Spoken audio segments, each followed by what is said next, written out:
initially as some of the other debates and things we do. So I request that you guys please give the speaker the most respect. She's coming up here talking in front of you guys, so it should be great. Take it away, Nicole. Well, hi everyone. I'm Nicole Garay and I'm from Redwood High School, and that's my chapter, and I'm pretty awesome.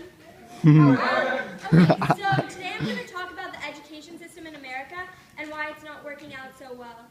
First, I'd like to start off by talking a little bit about ADHD.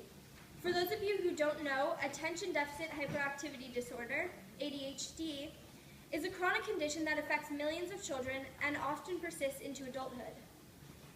ADHD includes a combination of problems such as difficulty sustaining attention, hyperactivity, and impulsive behavior, all absolutely wonderful qualities for having in today's academic climate.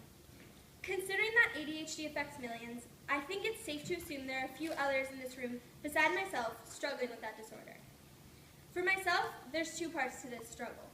I struggle in school, and I also struggle with the medication. The medication makes me feel like poop. So why do I take the medication? Easy.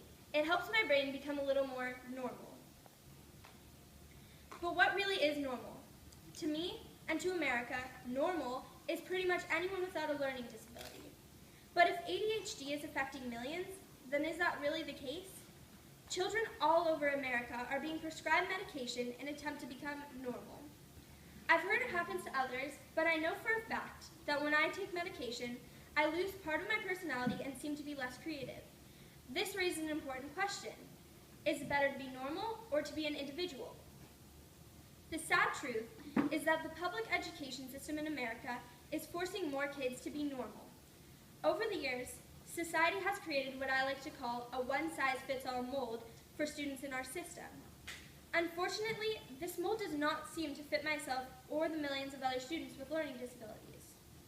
But it goes beyond that. It doesn't seem to fit many kids.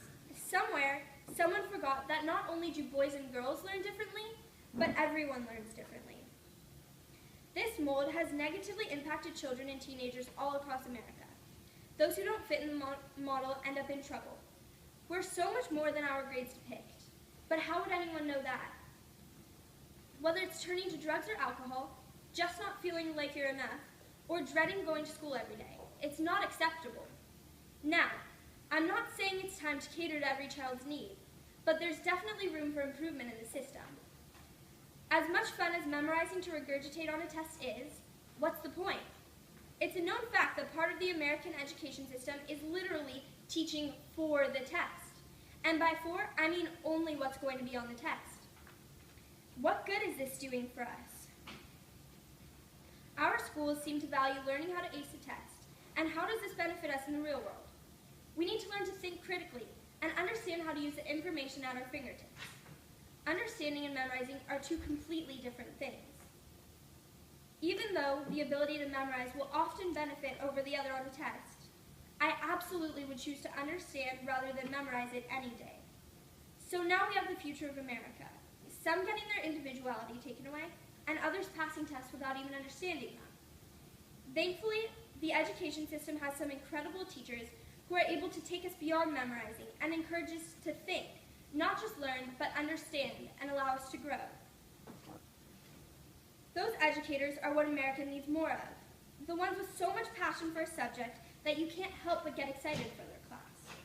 Sadly, we don't have enough of these teachers. The education system in America does not treat teachers with the respect they deserve. I could go on to tell you the unfortunate experiences I've had with tenure, but I'm sure many of you have experienced those yourself. Now, I'd like to break away from the American education system and look at Finland's. The Finnish approach to education is much different than ours. For starters, you need more than a bachelor's degree and a teacher's certification in Finland. Those who want to teach in their schools must have a master's degree. But it's not that simple. Students can only get their master's degree at one of 8 national colleges, the cost of which is completely subsidized by the government. Competition for these spots is fierce. Applicants must be in the top 10% of their college class. In 2010, 6,600 applicants applied for just 600 slots. Imagine these teachers, and now imagine their results.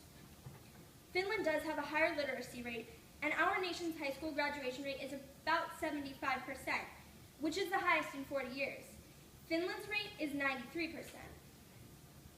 Higher employment rate and more job security are something Finland has over us. Of course, the Finnish system isn't perfect, but it's reasonable to say that America could attempt to implement some of their methods or other styles like the Belgian education system. Speaking of Belgium, I don't know if any of you are familiar with the voucher system, but that is another idea that might be able to benefit a lot of students in America. The voucher system primarily helps families that are unable to pay for private education. Say the student's parents are just getting crushed with living expenses. Say that the student needs a little extra help, or maybe the public education in the area just isn't up to par. Regardless, the private school they found seems to be a much better fit. The voucher system helps make this more affordable by creating a voucher for the property taxes that would normally be paid to a public school. This allows the money to be transferred to a private school, thus allowing the student to receive the best education for him or her. Whether it's Belgium or Finnish methods doesn't matter. Either way, it's time for a change. The students today are the future of America. So why wouldn't we want to try and have the best education system possible? I really believe that a good education stems from great teachers. Teachers can be so much more than educators. They can also be motivators, a positive inspiration, and a caring adult. These citizens are working on some of the most important jobs in America, and it only seems fair that the good ones should be paid more. To me, teaching salaries seem a little bit low for a profession that affects America's future. Paying the good teachers more would not only motivate some, but also reward the special ones. Personally, I don't know if I would be here today if it wasn't for one teacher I had in 8th grade. And just like that class, JSA is also something that will impact me the rest of my life.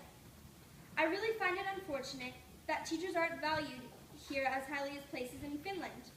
In Finland, teachers are valued as much as doctors or lawyers, and I believe they deserve the same respect here.